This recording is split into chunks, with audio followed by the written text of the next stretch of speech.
Olá, pessoal! Tudo jóia? Muito bem. Aqui quem fala com vocês é o professor Antônio Márcio, certo?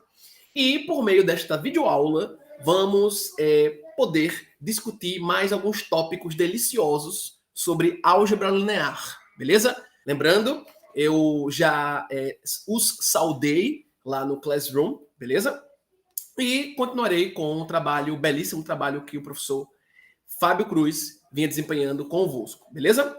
Para a aula de hoje, considerando que ele já discutiu convosco até aqui, nós iremos discutir, tá, o início do tópico base para um espaço vetorial.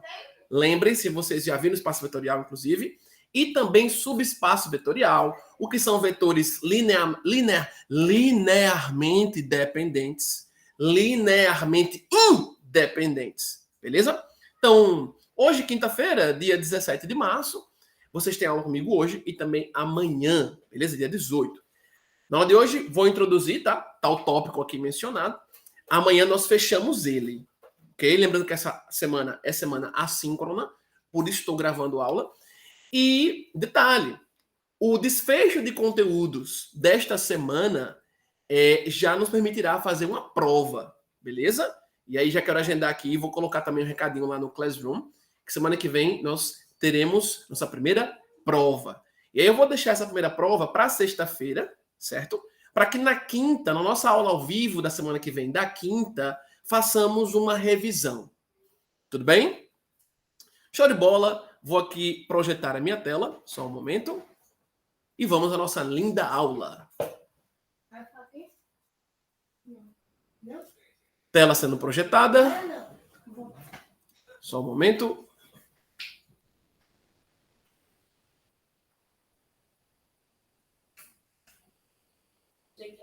Conferindo.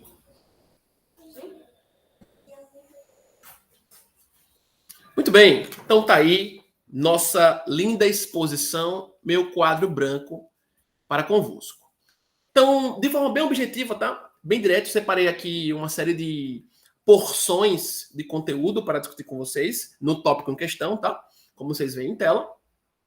Ao fim, e quando postar a videoaula lá no Classroom, também colocarei um arquivo em PDF com todos os conteúdos da disciplina de vocês, beleza? Do autor Calioli, entre outros. É uma obra de autoria coletiva e que traz exercícios muitos para serem resolvidos e também exercícios já respondidos, o que também os ajudará na hora de ter aí enfrentar uma dificuldade maior em alguma questão, ver lá a resolução só depois que realmente tentou e não conseguiu. Isso também facilita o aprendizado de vocês. Vamos embora então. O que é base de um espaço vetorial? Detalhe. Lembre que de um espaço vetorial nós podemos retirar um subespaço, tá?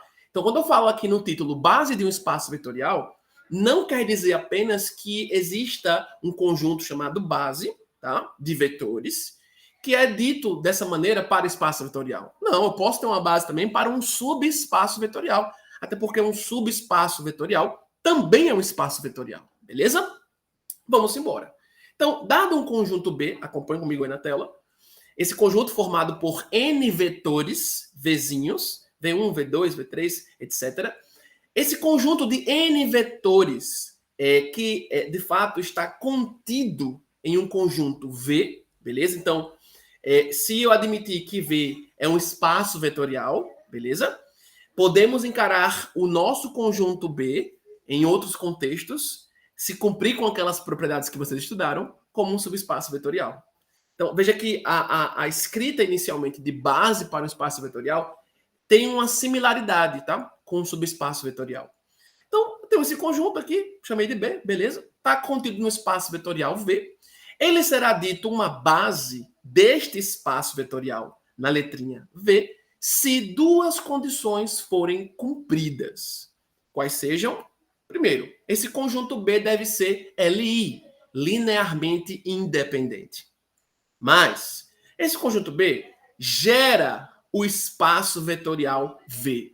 Lembre que a ideia de gera quer dizer o seguinte: qualquer vetor que nós tomemos em V, se eu pegar um vetor V barra, que pertence ao espaço vetorial V, se o conjunto B ele é um gerador do espaço vetorial V, isso implica que o meu vetor V barra ele pode ser escrito como quem? Uma combinação linear de todos os vetores que estão lá no conjunto B. E aí, observando que cada alfa aqui, alfa 1, alfa 2, alfa 3, até o alfa n, são escalares, são constantes reais, tá? Então, não se esquece disso, aí lembrança de aulas com o professor Fábio, tá? Dizer que um conjunto gera um outro conjunto, que no caso, um conjunto gera um espaço vetorial V, é dizer que qualquer vetor desse espaço vetorial pode ser escrito como uma combinação linear dos vetores do conjunto gerador, beleza? E aí, inclusive, nós podemos escrever que V ele é da forma um par de colchetes, e no interior desse par de colchetes, nós temos todos os vetores do conjunto gerador, tá? Essa é uma simbologia utilizada para dizer que de V1 até Vn eu tenho todos os vetores que geram qualquer vetor de V. Beleza? Show de bola! A gente pode fazer comparações do aspecto vetorial com o aspecto numérico. Por exemplo, na base decimal, em números positivos, qual é o conjunto gerador de qualquer outro número? Na base decimal, que a gente usa no dia a dia, qual é o conjunto gerador de qualquer número? É a base que tem os números que vão de 0 a 9. Com todos os números que vão de 0 a 9, você consegue formar qualquer outro número. Se eu pegar um com 0, eu formei o 10. Se eu pegar o 9, uma vírgula e o 80, formei o 9,80, que é o mesmo que 9,8, número decimal. Nenhum problema.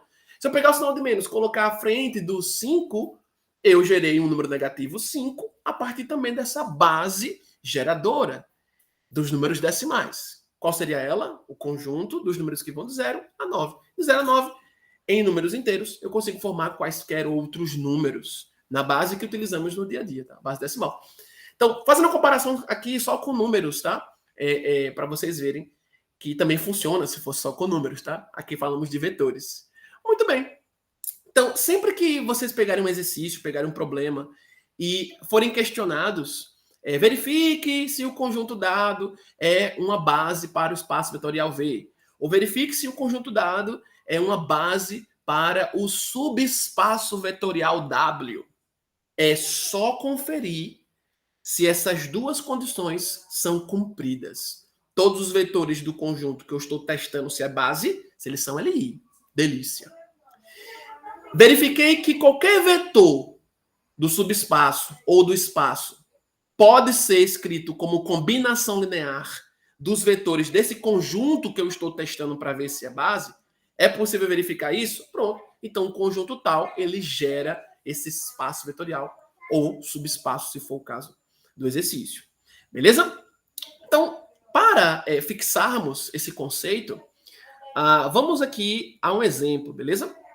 Se eu chegar para vocês e falar bem assim, ó, chama aqui de conjunto A, um exemplo bem inicial, tá? Bem tranquilo inicialmente. E eu vou colocar nesse conjunto A aqui dois vetores. Por exemplo, o vetor 1, 0 e o vetor 0, 1. Bom, vocês aí de cara logo estão enxergando que esse conjunto A, formado por esses dois vetores, são vetores bem peculiares, né? Bem canônicos, como a gente chama, em termos do espaço vetorial chamado R2. Okay? Eu tenho pares ordenados, então estou no plano cartesiano, R2.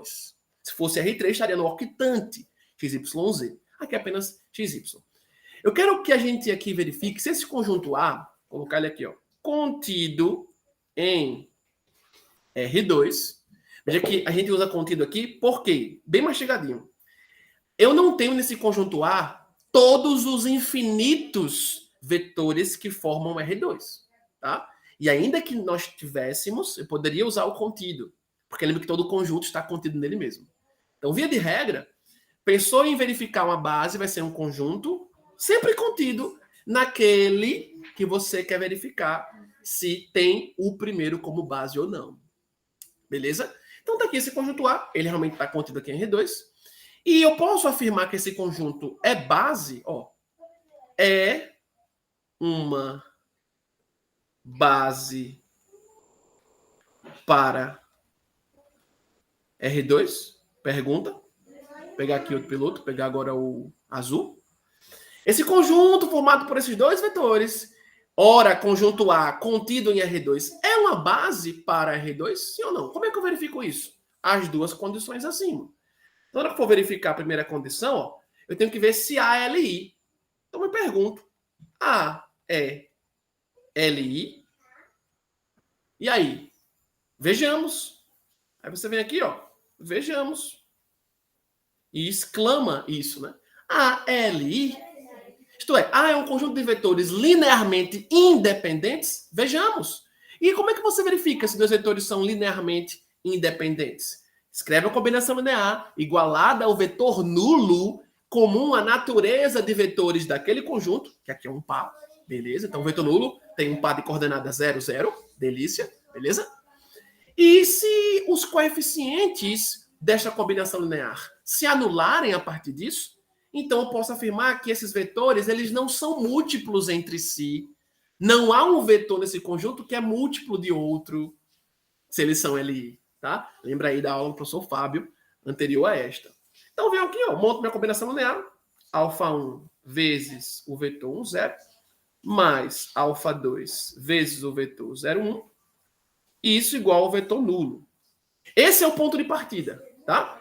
Se essa combinação linear, identicamente nula, implicar no fato de que α1, α2, escalares, constantes reais, se anulam, então eu tenho que esses vetores não têm dependência. Eles não têm dependência em termos de um ser múltiplo do outro. Tá? Aqui só por questões que você deve sempre escrever. Se você colocou qualquer letrinha diferente do que você tem escrito até agora, classifica essas letrinhas. Que letrinhas são essas, tá? Então, na hora que eu escrevo α1, α2 aí, tenho que vir aqui, ó, e destacar, né? Para todo α1, α2 pertencente, fazer mais bonito, ao conjunto dos números reais, beleza? Sempre que estiver escrevendo matemática, colocou qualquer símbolo novo, não tem escrito ainda, não classificou, lembre de dizer o que ele é. Do contrário, um avaliador que pegue uma prova para corrigir sua, um leitor que pegue algo para ler do que você escreveu, vai ficar se perguntando, bom, eu deduzo que deve ser um escalar aí, mas quem escreveu não anunciou isso em canto nenhum. Então, será que é um escalar mesmo, né? Ou algum outro elemento aí que não foi classificado? Então, você tem que dizer o que significa aquilo ali, tá? Bom, e aí, tranquilo, né? Que você multiplica a multiplicação de um escalar por um vetor, depois soma, vou fazer direto aqui, que vocês já sabem isso, né? Então, vai ficar o α1 é α2, tudo isso igual ao vetor nulo, de mesma natureza, porque eu tenho apenas aqui pares, beleza? Então, α1 multiplicado pelo vetor de coordenadas 1, 0, vai ficar α1, 0. α2 multiplicado pelo vetor de coordenadas 0, 1, vai ficar o 0, α2. Então, somando os vetores, eu fico com α1 na primeira coordenada, α2 na segunda. Isso identicamente igual a um par de coordenadas nulas. O que é que isso nos leva? O que isso nos leva a concluir que α1 é 0, α2 também é 0. E isso implica dizer que, tá aqui para baixo, ó, A é LI. Beleza?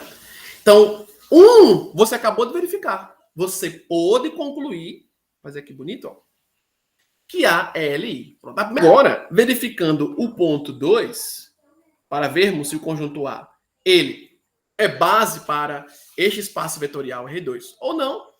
Na segunda condição, para tanto, verificamos se o conjunto A ele gera V. Então, eu venho aqui, ó, para todo V que pertença ao nosso espaço vetorial Vzão. Aí você lembra, quem é meu Vzão aqui conforme o conceito? Ah, então já posso escrever R2. Beleza? Para todo, qualquer vetor nesse espaço vetorial R2, nós podemos escrever isso tal que este V é igual a uma combinação linear dos vetores do conjunto A. É possível isso aqui acontecer ou não? Lembre que eu já declarei, quando demonstramos a condição 1 para o conjunto A, que α1 e α2 eram números reais. Então, beleza. Agora, verificar se qualquer vetor do espaço vetorial R2, ele pode ser escrito como combinação linear dos vetores do conjunto A. Isso significa dizer, se a gente mostrar isso, a gente demonstrar isso, que realmente o conjunto A, ele gera o R2, tá? Ele é um conjunto gerador do R2. Um conjunto gerador. Não quer dizer que ele é o único, tá? Um conjunto cumpriu as condições acima para base, então ele será uma base. Uma base, olha, artigo indefinido, não é única, beleza? E como seria esse vetor V qualquer aí do R2? Bom, seria o vetor da forma XY. Lá, lembra, o R2 é o nosso plano cartesiano. E aí vamos embora, né? Aqui vai ficar α1 e α2, na hora que eu multiplicar α1 por cada vetor e α2 por cada vetor, e somar, eu fico com essa igualdade. E aqui, portanto, nós concluímos que x é o nosso α1, y é o nosso α2. Lembre-se que eu escrevi na condição 1, quando demonstramos. α1 e α2 são números reais quaisquer. E a gente acabou de concluir que as coordenadas de um vetor V qualquer do R2, abscissa ordenada, x, y, será cada qual equivalente a um número real qualquer? Opa! Tá valendo aqui que qualquer vetor do R2 pode sim ser escrito como combinação linear dos vetores de coordenadas 1, 0 e 0, 1. Tá? Isso significa dizer, vamos baixar aqui agora, ó, que implicação daqui nós conseguimos tirar? Ó, colocar para baixo. Reescrevendo o que acabamos de concluir, já com x sendo α1 e y sendo α2, então o nosso vetor V qualquer do R2, de coordenadas x, y, ele é igual a quem? Ao x que multiplica 1, 0, já que α1 é x, mais y que multiplica o vetor 0, 1. Peraí, para tudo. Um vetor qualquer do R2, de coordenadas genéricas, qualquer possível em número real, tá?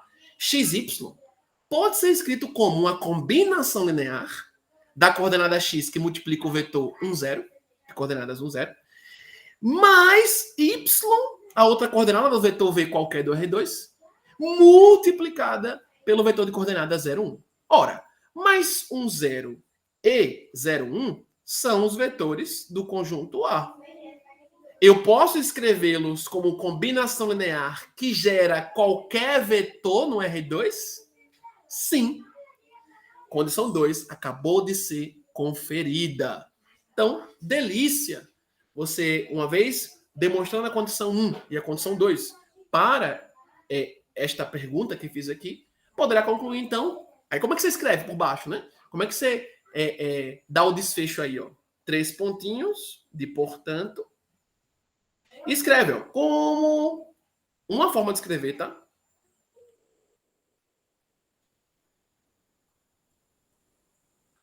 Um e 2. Como as condições 1 e 2? Para A ser base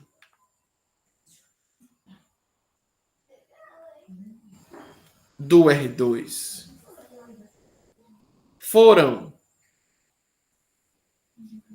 satisfeitas, delícia, então, vírgula, de fato,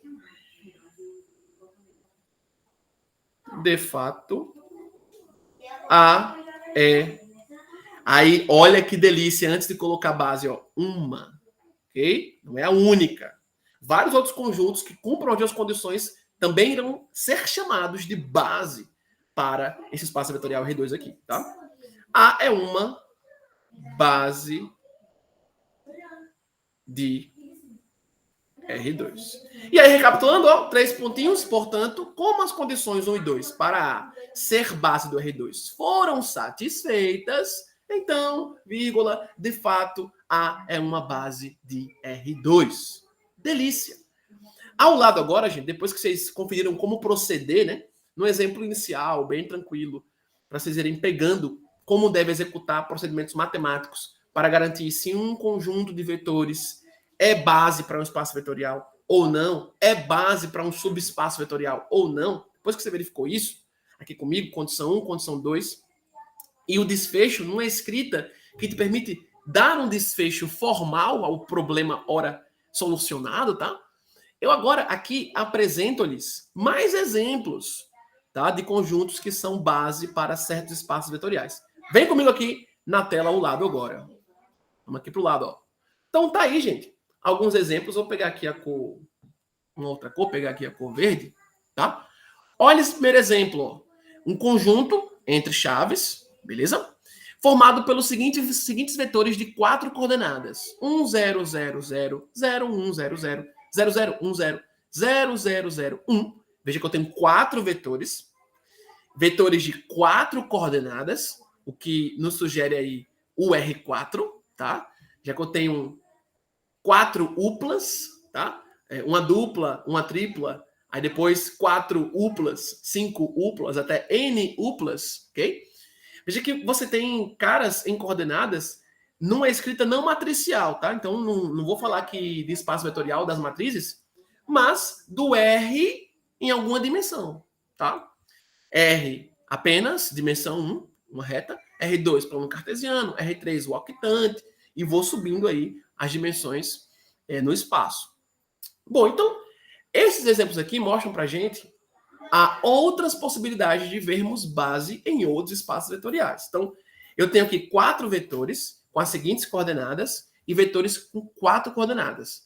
E nos é dito que esse conjunto ele é uma base canônica de R4. Palavra canônica, eu comentei sobre esse termo anteriormente, na primeira parte agora da aula, com o conceito de base.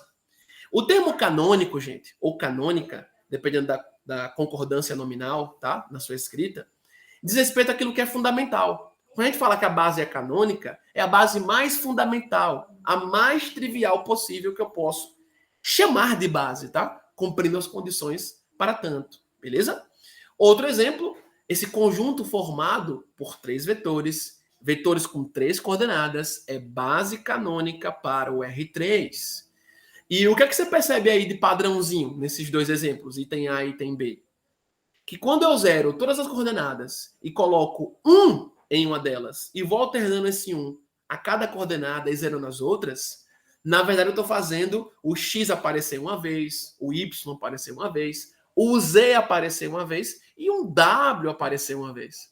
De modo que qualquer vetor no R4, x, y, z, w, eles podem ser escritos como combinação linear desses 4 vetores no R4. O mesmo ocorrendo aqui no R3. Se eu pego uma tripla ordenada, x, y, z, eu posso escrever x, y, z, que é um vetor qualquer do R3, como combinação linear dos vetores 1, 0, 0, 0, 1, 0, 0, 0, 1? Sim, porque eu teria x multiplicando o primeiro, y multiplicando o segundo e z multiplicando o terceiro. E quando eu somar, eu cairia lá no x, y, z. Totalmente análogo ao caso aqui que a gente fez no R2. Já foi proposital para poder a gente ir estendendo para outras dimensões de espaço vetorial. Beleza? E tá aqui o caso do R2, que a gente acabou de fazer, tá? Aí bonitinho. E se eu tivesse apenas na reta, né? Não estou no plano, não estou no octante ou em outras dimensões do espaço vetorial. No espaço, ok? Se eu tiver apenas em uma dimensão, R, reta real. A reta numérica, 0 no meio, positivos para a direita, negativos para a esquerda, todos os números possíveis.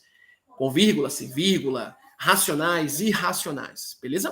Se eu estou com uma reta apenas, qual a dimensão dela? Tá? É uma reta só. É uma linha apenas. É uma dimensão apenas. E qual seria a base, e aqui pensando canonicamente, isto é, mais fundamental possível, tá? Para a reta, tá? Para a reta real. Seria 1, tá? Veja que qualquer outro número eu posso escrever como combinação linear do número 1. Porque 1 vezes qualquer número dá o próprio número. Então, eu posso pegar o número π e escrever como combinação linear de 1? Sim. É só escrever π vezes 1. Acabou. Dá o próprio π. Beleza? Então, naturalmente, seria claro perceber que o conjunto formado apenas pelo número 1 é uma base dita trivial, base dita fundamental, canônica para R. Beleza? Mais um exemplozinho aqui, entrando na esfera das matrizes. Veja que eu tenho 4 matrizes do tipo 2 por 2, 2 linhas, 2 colunas, e com aquele mesmo padrãozinho, ó, zerando cada coordenada da matriz e deixando 1 em uma das coordenadas e variando esse 1 a cada coordenada. 1 na posição 1, 1, depois 1 na posição 1, 2, depois 1 na posição 2, 1, depois o número 1 na posição 2, 2. 4 matrizes do tipo 2 por 2, duas linhas, duas colunas, zerando todas as entradas e variando 1 a cada uma das entradas por vez. Opa, tá parecendo muito aí uma base canônica, né? Porque se eu pegar uma matriz qualquer 2 por 2, como ela seria? Como seria uma matriz qualquer 2 por 2? Azinho, Bzinho, Czinho, Dzinho, por exemplo. Tá? Uma matriz qualquer 2 por 2 é uma matriz genérica, em que as suas entradas, Azinho, Bzinho, Czinho, Dzinho, são letras que indicam quaisquer números reais. Tá bem? Então, se você zera todas as entradas, deixando só uma por vez aparecendo, essa primeira matriz aqui, por exemplo, ó, de entradas 1, 0, 0, 0, se eu multiplico ela por A, eu já tenho a matriz A, 0, 0, 0. Se eu multiplico a segunda matriz aqui por B, eu já fico com a matriz 0, B, 0, 0. Se eu somar a primeira com a segunda, eu já consigo a matriz A, B, 0, 0. E aí, se eu fizer C na terceira, D na quarta, e somar tudo, eu caio na matriz A, B, C, D. Então, a matriz qualquer 2 por 2 de entradas A, B, C, D, quaisquer números reais, ela pode sim ser escrita como combinação linear dessas 4 matrizes aqui, tá? E é fácil, muito fácil verificar que esse conjunto aqui é LI, tá? Lembre que verificar que qualquer vetor pode ser escrito como combinação linear de certos vetores, então quer dizer que esses vetores geram qualquer vetor daquele espaço vetorial. E agora verificar se é LI é tranquilo, né? Monta lá a combinação linear igualando a 0 e verifica se os coeficientes reais dos vetores se anulam. Se anularam, é LI, não tem vetor aqui múltiplo do outro. Beleza? E olha que lindo, esse exemplo do item é uma base canônica para o espaço vetorial das matrizes do tipo 2 por 2. Delícia! Muito bem. Agora baixa um pouquinho, trago mais alguns exemplos. Essa primeira parte de base para o espaço vetorial. E eu vou chegar até aqui a parte de dimensão, tá? Dimensão para um espaço vetorial que vem a partir da base desse espaço. Até chegar nessa parte, a gente vai mais aqui um exemplo. Tem um pacotão de exemplos aqui para vocês terem bastante clareza do que significa base para o espaço vetorial ou subespaço, beleza? E mais este exemplo aqui, a gente entra na esfera também dos vetores que têm a forma de polinômios, tá? Tudo que você pensar em matemática, em algum contexto, pode ser encarado como vetor. Desde um número, como vocês viram, até matrizes, até polinômios. Funções podem ser vistas como vetores também. Eu creio que essa parte de tipologia vetorial, Fábio falou com vocês, então, delícia. Olha esse exemplo aqui.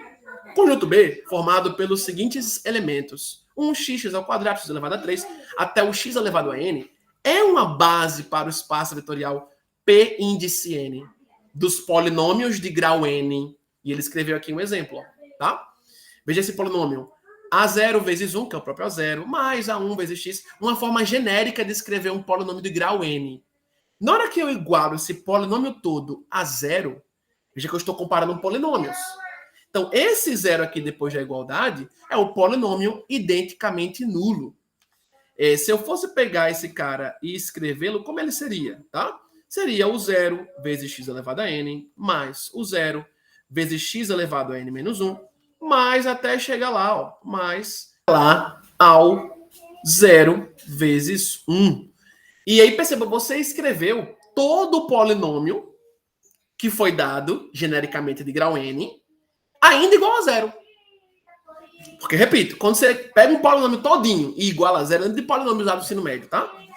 Você está comparando o polinômio dado a um polinômio identicamente nulo. 0 aqui é um polinômio chamado identicamente nulo.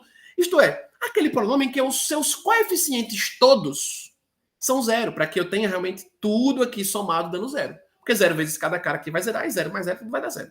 Beleza? E quando eu faço isso, o que eu estou testando? Eu estou montando uma combinação linear com os elementos do conjunto B, veja que gera um polinômio de grau n. E quando eu faço isso, quem é aqui quem são meus alfas, tá? Aqui o autor usou a letrinha A, mas eu teria alfa 0, alfa 1, alfa 2 até o alfa n, tá? Constantes reais. Então, eu montei uma combinação linear e quero ver se esses coeficientes todos, alfa 0 até o alfa n, que é o A0 até o AN, eles vão dar zero. Bom, mas se eu igualei a zero, na hora que eu monto a combinação linear, para ver se eles são LI ou LD, e isso implica que cada coeficiente será nulo, ora, então o conjunto B de elementos 1x, x ao quadrado até o x elevado a n, ele é LI. Ele é LI. Aqui, primeiro, o autor está mostrando que esse conjunto B, ele é LI. E explicação. Por que eu posso concluir essa implicação aqui, ó? Lembre-se, na hora que eu montei a combinação linear com os elementos de B igual a zero, eu tenho um polinômio de grau n igual a zero, isto é, igual a um polinômio identicamente nulo. Estou comparando polinômios. Tá? A única forma disso aqui ser igual a zero, e zero ser escrito como polinômio, é se zero vier multiplicando cada uma das partes, cada um dos termos do polinômio de grau n. Tá? Então todos os coeficientes dele devem ser nulos. Beleza? Pronto. E aqui o autor ainda mostra, ó, por outro lado, B gera esse espaço vetorial dos polinômios de grau n. Por quê? Se eu pegar qualquer polinômio de grau n, como este mesmo aqui, ó, A0 vezes 1, A1 vezes x, até o AN vezes x elevado a n, um polinômio de grau n qualquer, desta forma, ele é escrito já como combinação linear dos elementos de B aqui em cima. Tá? Por isso aqui, basta você pegar um polinômio P qualquer, e na hora que eu tomo os elementos do conjunto B, 1x ao quadrado até o x elevado a n, e aplico os coeficientes multiplicando cada um desses termos, eu já estou exibindo um polinômio de grau n. Acabou, não tem conta nenhuma. Beleza? Portanto, conjunto B, formado pelos elementos 1x, x ao quadrado até x elevado a n, é uma base para o espaço vetorial dos polinômios de grau n, P índice n. Tá? Lembra que você pode falar Pn, como ele está abaixo, é comum também falar o termo índice. P índice n para indicar que esse n está abaixo, indexado. Tá bem? Mas, via de regra, de forma mais rápida, a gente muitas vezes fala só Pn mesmo. Beleza? E esse conjunto tem quantos elementos, pessoal? Veja que o primeiro x é o x elevado a 1, que daí é ele mesmo, né? Então, saiu do expoente 1 aqui em cima, observe, ó. A gente sai do expoente 1 e vai até o expoente n. Sair de 1 até n é contar quantos elementos? N. Se eu conto 1, 2, 3, 3 elementos. Se eu conto 1, 2, 3, 4, 5, 6, 7 até n, eu contei n elementos. Então, esse conjunto B, ele tem n elementos, que é do x até o x elevado a n, mais o número 1. É por isso, então, que aqui embaixo a gente dá um desfecho dizendo o seguinte, ó. Esta é a base canônica do espaço vetorial dos polinômios de grau n e que possui n mais 1 elementos. E aí, como eu estou falando de espaço vetorial, eu vou encarar cada carinha aqui no conjunto B como um vetor. Beleza? N mais 1 elementos, n mais 1 vetores aqui no conjunto B. Olha que interessante. Muito bem, dando prosseguimento ao nosso encontro de hoje, está quase acabando, não quero que fique muito pesado, tá? Para os colegas. Como é a primeira aula da semana, temos aula hoje e também amanhã, quero fazer metade do tópico, tá? Uma boa parte dele agora já, mas nada muito longo, e amanhã dar o desfecho e já indicar exercícios para vocês, beleza? Vamos a este teorema agora. Espero que até aqui esteja tudo claro, né? Estou mastigando, estou repetindo, estou explicando bem em detalhes, tá? Então, imagino que vocês estejam entendendo. Show de bola. E vamos embora. Gente, falou em teorema, fica ligado. Tá? Em matemática, teorema é toda afirmação lógica que costuma aparecer bastante em situações problema ou de investigação dentro daquele assunto. Teorema, a gente vai chamar dessa forma, aquela afirmação lógica, repito, que tem força, que aparece bastante em situações investigativas naquela matéria, naquele assunto. Quando não é algo que aparece tanto, a gente costuma chamar de proposição, um lema. Os corolários são conclusões retiradas dos teoremas, tá? Agora, quando falar que algo é um teorema, é uma teoria, uma afirmação matemática válida em um contexto forte. Quando é teorema, lembre disso. É uma afirmação lógica forte. Vai aparecer bastante, eu vou precisar muito dela para resolver problemas. Beleza? Então, ó, olha o que diz esse teorema lindo. Ó. Sejam V1, V2 até Vn vetores não nulos. que geram o espaço vetorial V. Beleza? Dado esse contexto, então, dentre estes vetores, podemos extrair uma base de V. Como assim? O que isso quer dizer? Então, eu tenho lá um espaço vetorial V, e dentro desse conjunto V, eu retiro um subconjunto de V, formado por N vetores, nenhum deles nulos, olhe isso. E desse conjunto que eu tomei, dentro do espaço vetorial V, eu consigo, desse conjunto, extrair uma base. Como assim? Agora, olhe este exemplo, olhe esse contexto. Vamos pegar lá aquele conjunto A do exemplo inicial, que nós vimos, e eu vou gerar um conjunto A', por exemplo. Olha para cá. Seja esse conjunto A' formado pelos seguintes elementos. Por exemplo, aquele vetor nosso lá que a gente viu, o primeiro lá, que estava lá, 1, 0. O vetor 0, 1. E aqui vou pegar o vetor 1, 1 também. Olhe para esse conjunto A'. Esse conjunto A' é formado por 3 vetores. Meu N aqui está sendo 3. Estou contextualizando, tá, a situação. E eu vejo que esses 3 vetores são vetores que são dados por pares. Então, o conjunto A', acompanhe comigo, ele é um conjunto contido no R2. Tá encaixando tudo aqui. Eu peguei um conjunto dentro do espaço vetorial, que é o R2, beleza? Esse conjunto tem 3 vetores. De coordenadas 1, 0, 0, 1, 1, 1. Tranquilo. Esse teorema nos diz que sempre que você tomar um conjunto de vetores dentro do espaço vetorial, desse conjunto você sempre pode extrair uma base. Lembra do detalhe? Quando você toma um conjunto de um espaço vetorial em que esse conjunto de vetores não tem vetor nulo. Não tem vetor nulo. E é interessante, por que não deve ter vetor nulo? Porque lembre, gente, que o vetor nulo, ele sempre será múltiplo de qualquer um. 0 sempre é múltiplo de qualquer outro elemento. Porque lembre que 0 vezes qualquer elemento dá 0. Então sempre posso escrever 0 como 0 vezes alguém. Ou um par de zeros vezes 0 multiplicado por um par de qualquer quantidade. Tá? Então, se 0 o vetor nulo, o 0, 0, 0, quantos zeros fossem em um vetor, ele fizesse parte desse conjunto a partir desse teorema, o teorema não ia valer mais. Tá? Então veja que cada detalhezinho aí não está aí à toa. Vá acompanhando aqui o raciocínio. Então, beleza, estou criando um contexto a partir do teorema e vamos ver se realmente funciona.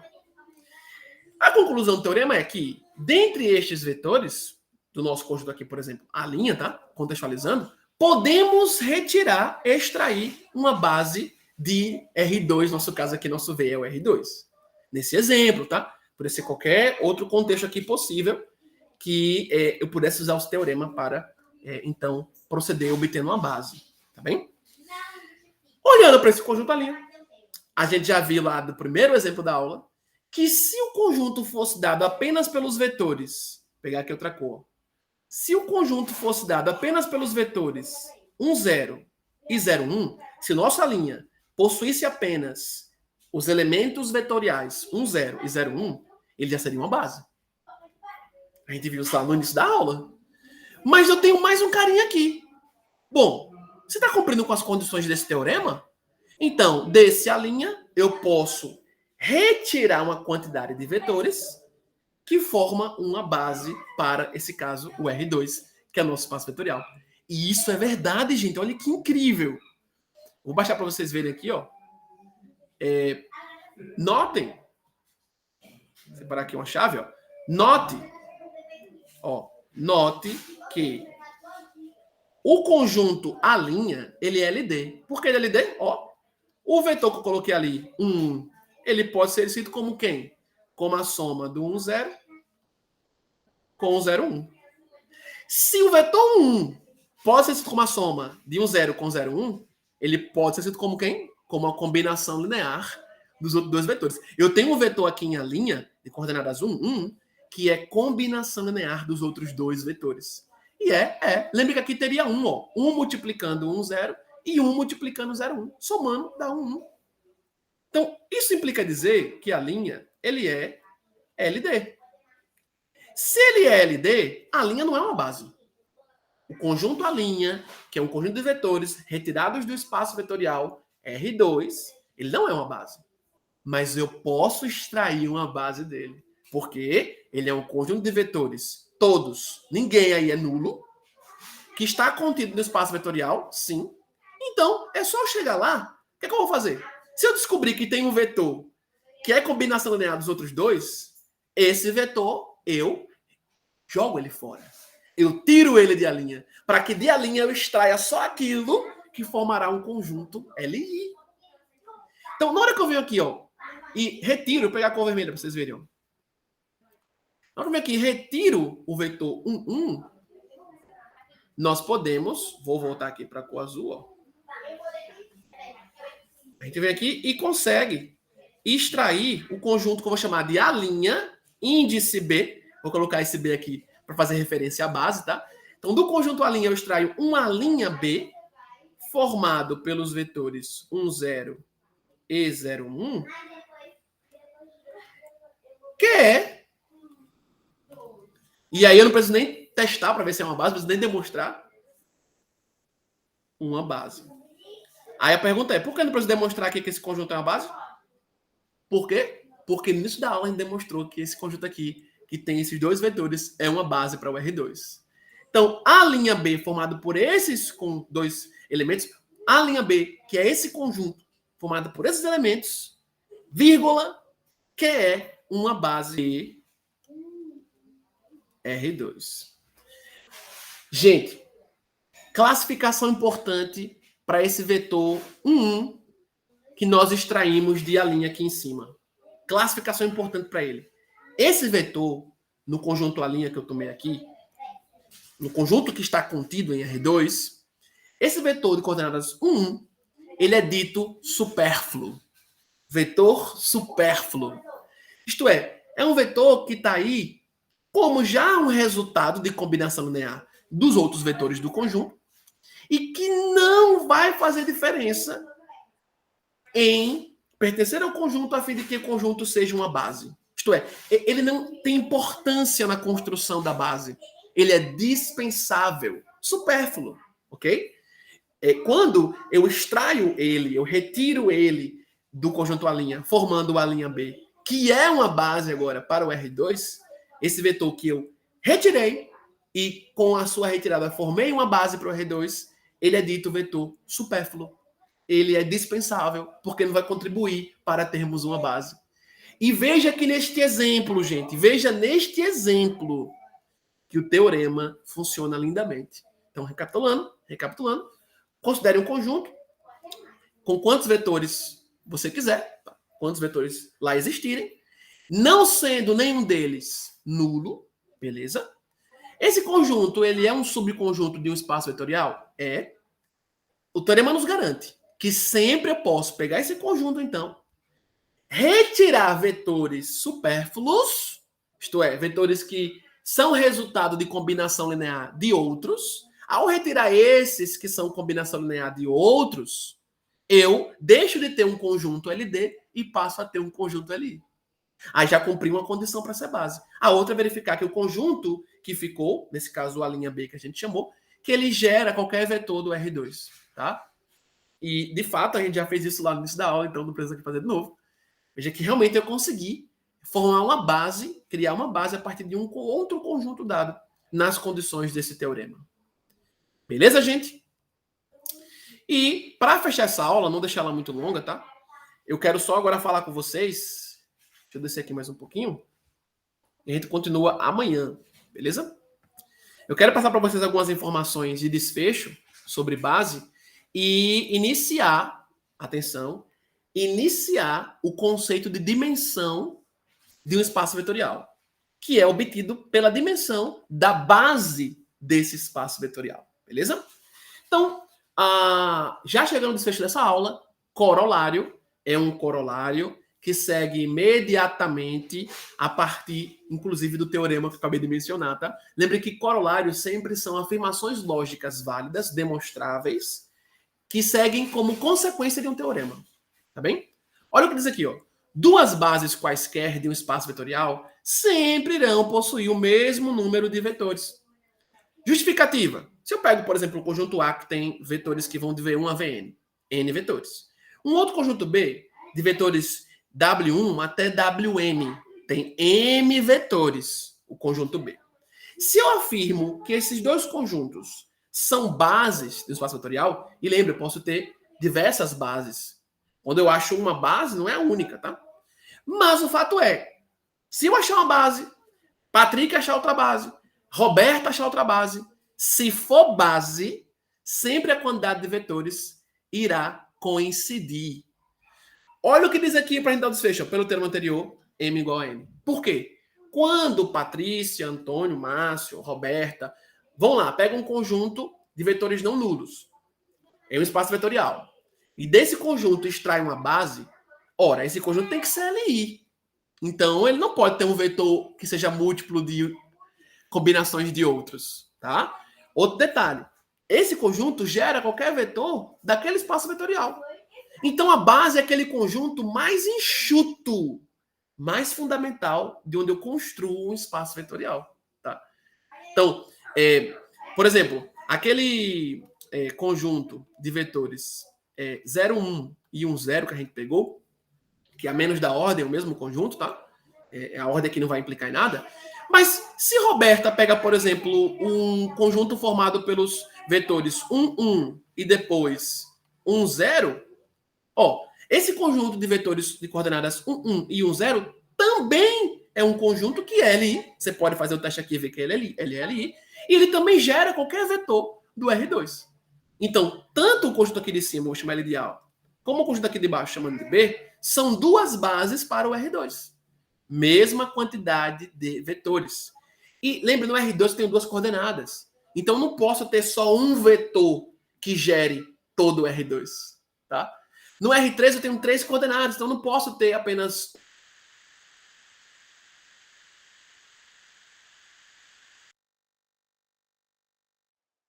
dois. Eu posso ter também 2 vetores de 3 coordenadas que gerem o R3. O R4, assim por diante, eu posso ter menos vetores do que a quantidade que é o nível de dimensão do espaço vetorial em questão, mas ainda assim, nunca só um, tá? Então, se o cara chegou numa base, chegou no conjunto mais enxuto, que gera qualquer outro vetor daquele espaço vetorial, vai ter a mesma quantidade, tá? Pega um conjunto qualquer, extrair quem é consequência de combinação linear de outros vetores que estão naquele conjunto, cheguei num conjunto mais enxuto. Todo mundo vai chegar num conjunto mais enxuto com a mesma quantidade de vetores. Beleza? E aqui, por fim, dimensão de um espaço vetorial. Tinha mais um teoremazinho para eu discutir com vocês, mas eu vou deixar ele como o início da aula de amanhã, tá bem? Dimensão de um espaço vetorial. Você já vê um espaço vetorial qualquer, beleza? Muito tranquilo saber o que é dimensão, gente, tá?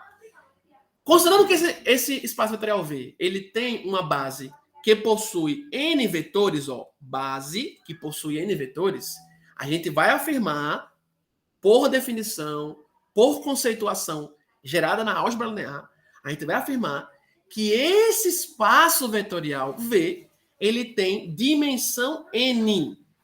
E quem é N? A quantidade de vetores na base desse espaço vetorial, tá? Ora, se é base, é dali que tudo se constrói, tá? Então, se dali tudo se constrói, toda a construção, todo o resultado que vem dali não vai modificar a cerne do objeto, isto é, a natureza dele. Então, falar em termos de dimensão, eu posso pegar, por exemplo, o plano cartesiano e construir um quadrado, um retângulo, um triângulo no plano cartesiano, muitos polígonos no plano cartesiano, e tudo num plano que é o R2. Tá? Se eu estou no plano, posso construir tudo que for o plano. Isto é, todos os polígonos possíveis eu posso construir no plano. Tá? Mas a dimensão do plano não deixou de ser R2. Percebam isso, tá? Então você vai na base, pega a dimensão daquele espaço, daquele objeto na base. Beleza? Muito bem. Se porventura o espaço vetorial ele não possuir base, é possível que um espaço vetorial não possua base? Sim. Vamos dizer que a dimensão dele é a dimensão nula. Por exemplo, o espaço vetorial de vetores apenas iguais a zero não tem base, porque não gera um conjunto que seja LI. Perceba isso. Então, dimensão de V aqui, zero. Mais um detalhe importante. Se V tem uma base com infinitos vetores, naturalmente, vamos dizer que a dimensão desse espaço vetorial é igual a infinito. Lembre que infinito não é número. Infinito é um estado, é um comportamento do objeto estudado. Beleza? Bom, dimensão de R2. 2, né? A dimensão do espaço vetorial que possui vetor com duas coordenadas, 2. Toda a base de R2 terá 2 vetores. Vou completar aqui para vocês verem. 2 vetores. Agora, uma observação. Se eu pego um subespaço de R2, se eu pego, por exemplo, W, contido em R2, quer dizer que uma base para W obrigatoriamente também terá que ter 2 vetores? Nesse caso do R2, sim. Não tem como ter um só. Agora, se fosse W contido em R3, uma base para R3 terá 3 vetores. Sempre. Mas uma base para W não obrigatoriamente terá que ter 3 vetores. Eu posso ter uma base para W apenas com 2 vetores. Toda base terá 2 ou mais vetores. Então perceba, toda base terá 2 ou mais vetores do R2 para frente, tá? A menos do R, tá? No espaço vetorial R, que eu tenho uma dimensão só, eu posso ter um vetor só lá gerando a base canônica que você viu, que é o elemento 1 apenas. Beleza? Mas repito, cuidado com isso aqui. Se eu tenho um subespaço W contido em R3, uma base para W pode ter menos vetores do que uma base para R3. No R2 isso não acontece, tá? Por quê? Porque aí um subespaço para o R2, ele terá que ter 2 coordenadas também no vetor. Então, no mínimo, toda base tem 2 vetores do R2 para frente. Beleza? Bom, dimensão aqui do Rn, bem tranquilo. Espaço vetorial Rn é o próprio índice de espacialidade dele, N. Dimensão do espaço vetorial das matrizes 2x2. Eu tenho 4 coordenadas, né? 4 entradas. Dimensão 4. Por quê? Na hora que eu for exibir uma base, eu vou ter 4 vetores que, numa combinação linear, gera qualquer vetor do espaço vetorial M 2x2. É interessante dizer que, inclusive, quando você pega uma matriz qualquer com M linhas, N colunas, a dimensão do espaço vetorial das matrizes M por N é apenas você multiplicar M por N. Multiplicar o número de linhas pelo número de colunas. Isso por quê? Quando eu multiplico o número de linhas pelo número de colunas, eu tenho um total de entradas da matriz. Acabou. Já vimos a dimensão para o espaço vetorial dos polinômios, né, de índice N, isto é, polinômios de grau N, que tem como quantidade de vetores no seu conjunto base N mais 1. Lembre que N, porque vai de x elevado a 1 até x elevado a N, mais o número 1. Tá? Então, N elementos de 1 até N, mais o elemento 1, então N mais 1. Expliquei isso outrora. E se for a dimensão do conjunto que tem apenas o vetor nulo? Expliquei isso aqui em cima ainda agora. Dimensão 0, né? Não tem nenhum elemento. Dimensão 0 quer dizer que eu não tenho uma base. Tá? E a base não tem nenhum elemento, então é um conjunto vazio, eu não tenho base. Beleza? Muito bem. E agora, por fim, observações para os amados. Você já deu um espaço vetorial com dimensão N. Beleza? Se S, é que eu falei aqui em cima agora para vocês, na parte do W, ó. Se S é um subespaço de V, isto é, aqui, ó, S está contido em V. É o mesmo que eu fiz aqui em cima, ó. O W contido em espaço vetorial. Aqui quando foi R3, quando foi R2, beleza? Se S é um subespaço vetorial de V, sempre a dimensão de S ela é menor ou igual à dimensão de V. Isto é, o conjunto chamado base para S tem uma quantidade de elementos que ou é a mesma da base para V, ou tem menos elementos do que a base em V. Então, se eu pego aqui e escrevo um conjunto base para S, esse conjunto base para S é um conjunto que está contido ou que é igual a uma base para V. Lembre que esse símbolo contido com um tracinho embaixo quer dizer contido ou igual, tá? Então, uma base para o conjunto S, subespaço vetorial de V, é um conjunto que tem uma quantidade de elementos que está contida em B, base para V, ou é o mesmo conjunto, ou eles equivalem, beleza? Exatamente como eu comentei aqui em cima, quando W ó, é um subespaço para R3. Eu posso ter uma base para W que tenha menos vetores do que aquela base específica para o R3. Beleza? Agora, quando eu estou no R2, lembra que eu expliquei aqui em cima. No caso do R2, um subespaço vetorial para o espaço vetorial R2, como W aqui, sempre terá no mínimo 2 vetores. Tem 2 coordenadas, não tem como eu ter um vetor só, tá? A menos que W fosse contido em R apenas. Em R apenas eu posso ter apenas um vetor como base. A gente viu lá a base mais trivial, que é a canônica, quando tem o elemento 1 apenas, nesse caso. Muito bem. E aqui, ó, finalizando, se considerarmos, por exemplo, o espaço vetorial V, que é o R3, já sei que a dimensão dele é 3, então todo subespaço de R3 tem quais dimensões possíveis? Dimensão 0, dimensão 1, dimensão 2 ou a própria dimensão do R3. Porque lembre, a base que eu formo no subespaço, ela está contida ou é igual à base que eu formo no espaço. Beleza? Lembra que no início da aula eu comentei que você pode ter base tanto para espaço vetorial como base para um subespaço vetorial, pois o subespaço vetorial também é um espaço vetorial. Beleza?